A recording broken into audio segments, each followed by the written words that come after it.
On the last day of October in America, England, Canada, and Ireland, it's customary for kids to walk around the neighborhood to hopefully get candy, not laced with drugs or razor blades, from strangers, while being dressed monsters or famous icons.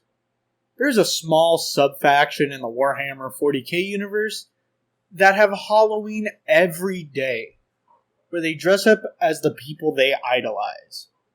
This group comes from the planet of Gorka Morka. The planet was named Gorka Morka by the orcs, who crash-landed onto the planet with a space hulk. When that happened, a small group of humans that were surveying the planet from the Imperium of Man were stuck underground, with all the openings to the surface being cut off. This happened because of the giant space hulk crashing into the planet. During that time, they had a few silly civil wars over food, territory, and light, until they banded together with simple tools to dig up towards the surface. In the thousands of years it took for them to re-emerge, the orc population thrived on the planet of Gorka Morka. The orcs spanned most of its surface and had most of the common orc technologies. This included their impressively crude vehicles and weapons.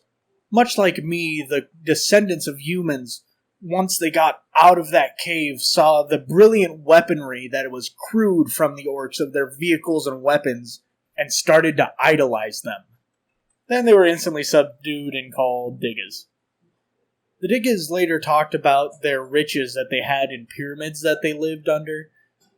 They gained their freedom from the orcs and started bartering with them for those treasures, with orc mechs giving them things like trucks, sluggas, and shootas, as well as mechanical arms and weird boy sticks, with their preferred vehicle being a truck.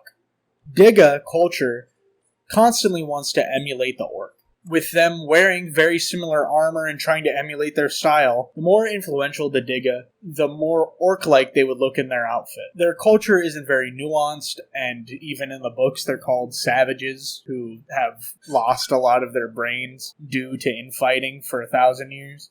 But their lore isn't very well written because it was all made in the 1990s and then forgot about subsequently.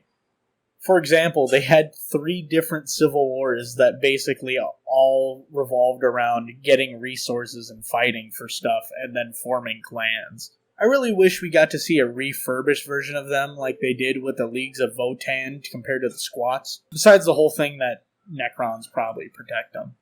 But I wanted to talk about them because they are slightly Halloween themed and were a slightly deeper cut of Warhammer 40k orc lore. I really hope they revisit Gorka Morka at some point. But what do you think of Gorka Morka and the Diggas? I thought they were interesting as a concept, but were kind of boring in practice. If you don't agree, make sure to tell me why I'm a git. And maybe where to find some good readings on their lore and how cool they are.